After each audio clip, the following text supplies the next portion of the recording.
Hello everyone, today we will have a look on slab analysis according to Eurocode 2. I will look in robot structural analysis, structural bridge design, and with a comparison with a manual calculation. So I take a two-direction slab, not too complex, 6 meters, 10 meters, with a classic concrete. The size is 20. Here you have the global cover, and I would say classic loads, and I want opening less than 0.3. So before starting, you will have a message because Poisson value equal to 0 is not, I would say, correct from our finite element kernel, but for real, the result are good. I mean, it's not so physical. That's why we have this message, but it's fine. So I will use the table of the French Federation for Eurocode 2 application, where we have this value and with new Poisson coefficient is equal to 0. Okay, so I do the calculation. So here 6 and 10, it's 0.6. And so it gives these two coefficients. And after I have all the simple case, as you can see. So now I will do the same in robot and structural bridge design. And for the first, I would say self-weight, here I have nearly the same, exactly the same between structural bridge design, as you can see here, robot, and we have a difference of 0.7%. So this is on the bending moment. So here we already have looked at the case 1, self-weight. Here on the second case, the difference is quite the same and exactly the same on live loads. So I choose a size of shell from, well, here it's plate, but because we were in 2D, but 50 centimeters. So if I look in the other direction, okay, on this way, here I have nearly the same between robot and structural design from the same, of course, we have the same plate size, and here 0.8%, so not a lot. So if I look at all the case, of course, what is given by the table is the maximum, and it's not in the middle, it's there, and we find quite the same in both. So after I change the size of the finite element, well, when you define the size, you have to mind that, in fact, there is the analysis in the node, okay? And then there is a linear interpolation on the finite element, because the function forms of this Q4 finite element plate are from first degree, so linear. So in fact, the size, if you change a little bit the result, okay, but what's really matter is to have node in the middle. You see, if for example I have 2 meters, it means that I don't have nodes in the center, and so here I don't see the maximum bending moment. Okay, so here I have a difference. So from a practical point of view, I would say if you mesh 2 times thinner and you have the same or quite the same bending moment, it means that it was fine. Okay, if when you refine you have really more, it means that you miss some finite element. So now let's have a look at wood armor bending moment. Why wood armor? Because usually we look at MX6 and MYY bending moment, so it means in one direction or the other. But in fact, we have all the sharing where the bending moment are not in this direction or this direction. So it creates the other bending moment, as you can see. And what is doing in wood armor here in Robot, but it's the case in every software. It will combine this bending moment to appear in the direction where you will put rebar. And it's this bending moment who will be taken into account in rebar. Okay. So here, if I compare robot and structural design, here we have nearly the same 46.0 and 46.3 in combination. Here it's the main bending moment. As you can see, in fact, in the middle there is not a lot of change because the XY bending moment was nearly null or null. Here, if I come back, you see here it's 0, so there is no change in the middle.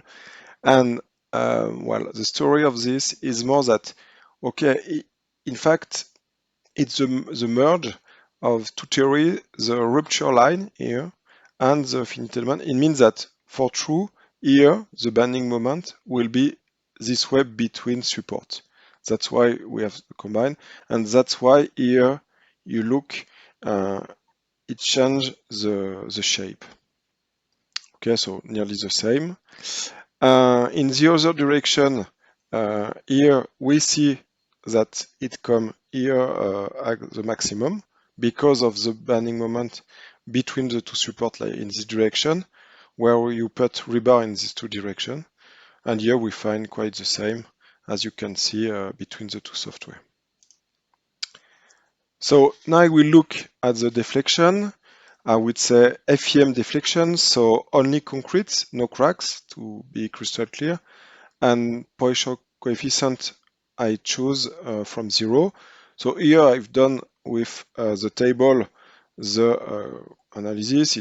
I found 402 and 403, I would say, in robot and structural design, so nearly the same.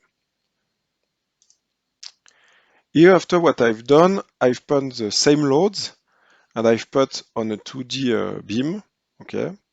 And to compare, I've compared robot beam here, robot shell, the previous one, and if I do the manual analysis of this beam with sharing force deformation, which don't change a lot to tell the full truth here because we have a lot of error for the element, but if you do it in steel, you need to add this usually. So now let's move to the concrete and reinforced concrete. So here I select the main axis in this direction with y-axis, okay?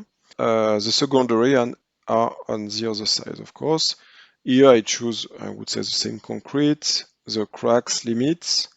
Here we can see at the end the hyphen 6.4 and here 6.3, so there is a little difference. It's, I would say, 1%. Okay. Here, in fact, you have two choice, even three with the Deland post-treatment. So here I choose analytical, which is a Capramori methodology. And in fact, it's a little bit better because you will rotate about every angle to find the best and low rebar. If you choose wood armor, you have a little bit more because it's less optimized. So here, so in the other direction, you see here, I take the bending moment from wood armor, here, and here, as you can see here. And here, same, we have the same result, here, and in fact, in this point, where there is more element. Okay. Here, as you can see, there is no difference between Capramori and wood armor. So maybe I would use wood armor because it's 5 times faster. But if you have compression in the slab or mainly on the wall or this kind of element, you should use analytical method because it's accurate in this condition and wood armor are not so accurate. So let's move to crack. WK. So in fact, in Eurocode due with French national annexes, you need to take into account rebar to do the analysis of first bending moment cracks. So here, let's have a look at the theoretical rebar in the center. Of course, at the top there is no rebar. I take the same as in robot, so 1 centimeter of cover plus delta C div. Rebar is 10, so half for the gravity center. I do the global surface with global coefficient equivalence, and after this I do the analysis of the global bending moment of first crack, I would say.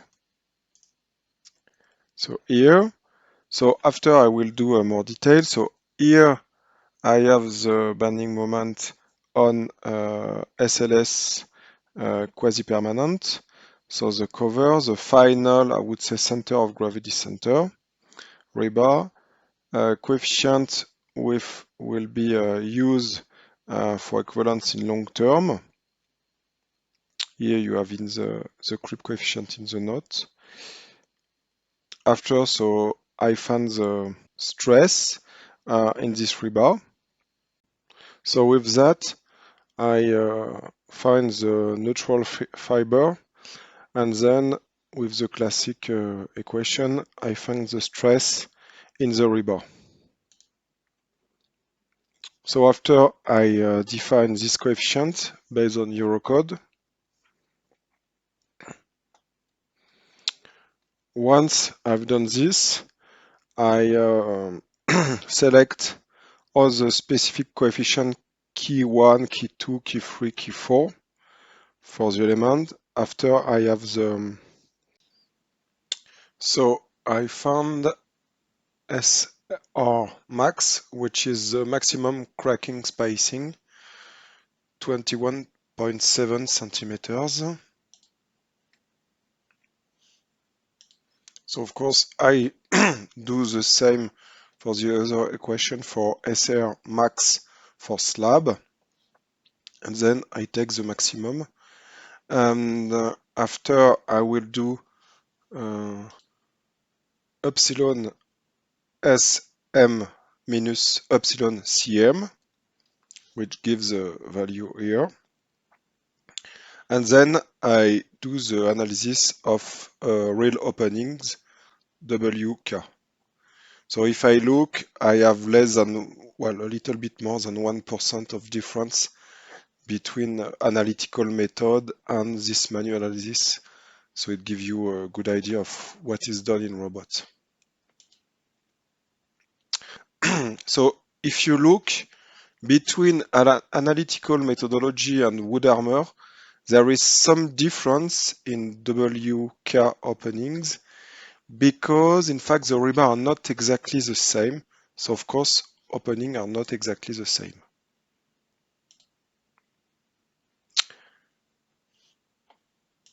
So now openings is done. Let's move to the, I would say, long-term analysis of deflection. So with creep and yeah, all these elements. So here you will see the stiffness coefficient on the bottom in the two direction. So obviously when there is, I would say, 2.3, it means that there is only the creep. When there is more, like of course here in the middle, there is opening, and it means that the section are not cracked easily. And here we see directly the nonlinearity where there is, like we just have calculated openings with WK, where there is crack and where there is not. So Y is in the main direction, like this, and in the second direction, there is not the same, I would say, non-linearity. It's smoother. Now we have found for 1 point the rigidity. How do we analyze the global stiffness coefficient? Of course, we start with the 718 formula. we don't use stress, of course, we will use bending moment. What we would like is inertia and Young modulus equivalent. So after mathematical element, we have this formula. So if I move here, it's classic, it's the global parameter of concrete and steel, alpha value between steel and concrete. So here we choose beta equal to 0.5. So after we do the Xi value, then we have the E with cracks. And after, since we know now Xi, we can have the, I would say, average on this finite element of inertia, what we can call the Eurocode 2 inertia. And so after, we found the same value as in robot. It means the global without any openings and no creep, with the, I would say, a real one with creep and openings. The ratio is this. So to do the global, I would say, average on the panel, what we do is we take the maximum we just have here now, D on B max, and after we will do an average on the other part, and it will be 75% of the average, of the maximum, sorry, and 25% of the average. Okay. So to determine the value, in fact, there is another coefficient which is CF, which is this value depending of bending moment in one direction or other direction. So here we display the bending moment from wood armor. So after, when we have all that, if I take, for example, the first line, bending moment in absolute value, it's 6.5. In the other direction, it's 22. So if I do the ratio, it's about 0.3. So it's upper than 0.25. So we will use CF value. And we found CF value. And after, we add this CF value and the average use CF value here, as you can see. Once I've done this, I will be able to average both directions. So in, I would say, main cracks direction, we have 5.6, no, nearly 6, I would say, and in the direction 2.4. And CF value we have just analyzed before here. And so if I do what it's written in Robot's help, I have my, I would say, average rigidity in both directions. When I've done that, I will sum on it to find the global average on the panel. Okay. And when I have the global average on the panel, so here I find this, I will do the this formula, 25% of the average and 75% of the maximum, which give an average rigidity for all the panel. And so Robot takes the elastic deflection, which is 4 millimeters, and to have the cracks, I would say, deflection, we will multiply by this value. So we found 20.4 in Excel, and in Robot it's nearly the same at 2%, 20, I would say. So this is close to the total limit deflection. So here it will be 24 according to Eurocode 2. And so here we have 20 in Robot. Okay. We have another formula, well, another methodology. It means that we can update finite element rigidity, and instead of doing an average, we will put the rigidity in finite element and do the displacement on a load case you choose. Okay. So, of course, in each finite element, Robot knows if the bending moment is upper than the first cracking bending moment. So if it's lower, we will put 0.2 for uncrack, I would say rigidity of section, and 0 if it's cracked. Here you have the definition of classic inertia with shell. Okay. But here, of course, I would say 70% of the slab is not cracked.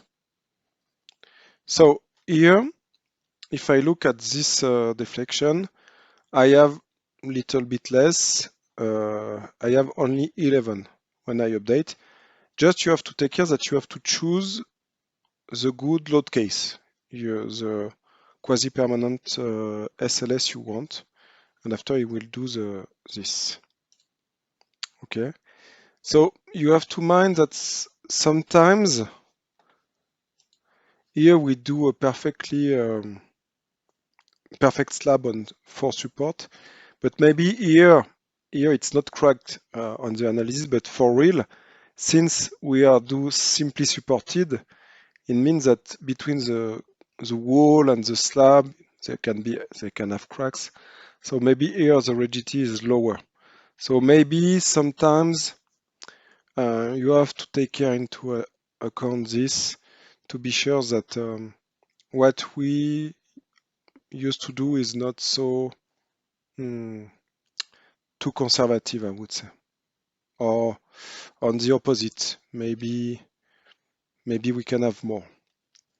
So here, if I take this result, usually it's more about it has the same limit of cracks.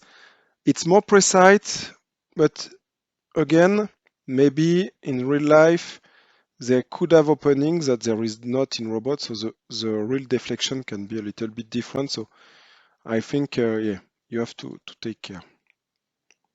Yeah, it's if I compare the pure analysis I've done, you know, so simply supported, no cracks at the beginning, no cracks at the end, only cracks at the middle. But in real case, there will be wall, maybe there is some part connection. So they can have cracks at the beginning, at the end, in plus of the middle. So it can be a little bit different, you know. You can import and export the map. So usually what we do, we won't import the map of stiffness, of rigidity, but we will import the maps on reinforcement. And so in Revit, you can import directly. In AutoCAD, what is nice is to set robot to isoline, and then you can import in DXF or DWG. Another option which is not really known in robot, it means that sometimes you have the theoretical rebar, and here just before we have done all the analysis based on the theoretical reinforcement, but for real, maybe you will rebar with wire fabric.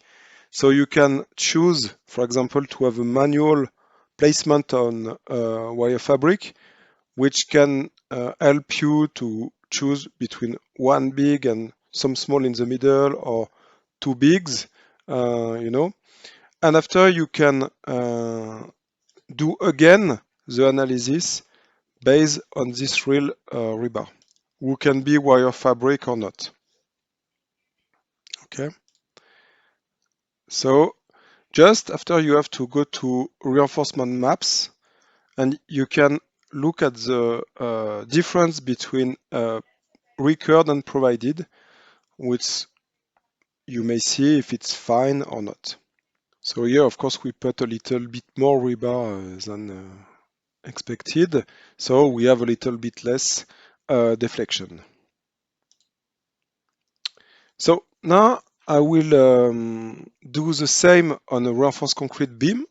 So I look at the bending moment on robot shell or plate, okay, and I will create an equivalent beam with the load we will create the same bending moment. So I do the calculation on Excel of the equivalent load. I assume that it's linear and continuous load. So here I set the same story parameter to have the same creep.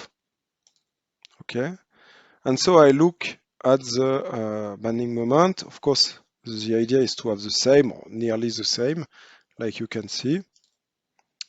And of course, we will have the same openings. So I won't do again the analysis, which is anyway logical.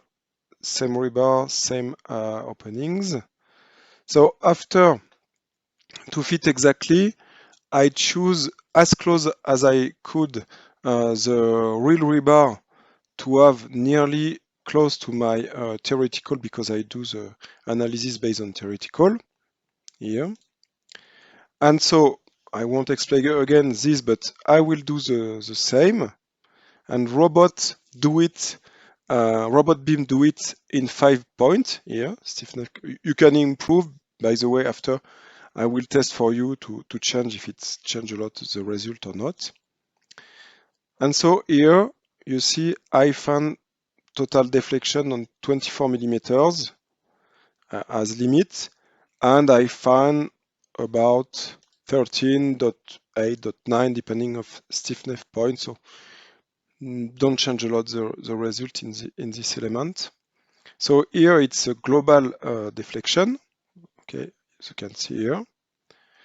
After, what is nice in reinforced concrete beam modules that you have directly the variation deflection here.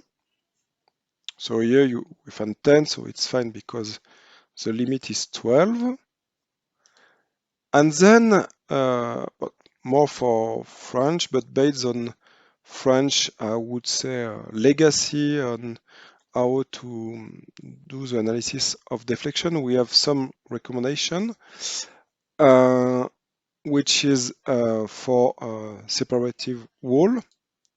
Okay, so the idea is to analyze only the delta after creep and after live load. Well, I think it's more for French, so maybe they will look at the French video. But and here, so you have the Eurocode 2 based on French standards recommendation, and here it's fine too. So if I summarize at the end, so you have the FEM deflection, okay. After on shell, average on panel is nearly 20. If you update the inertia infinite element, you find 11. If I change and I take a little bit bigger wire fabric, I have nearly the same, but a little bit less, of course. On reinforced concrete beam, I found quite the same, 14, I would say. And if you are really interested in variation of deflection, in fact, you need to have equivalent beam in reinforced concrete slab, and here you can see I found 10 for the, I would say, Eurocode 2 main text, and a little bit less with French recommendation. Thank you for watching.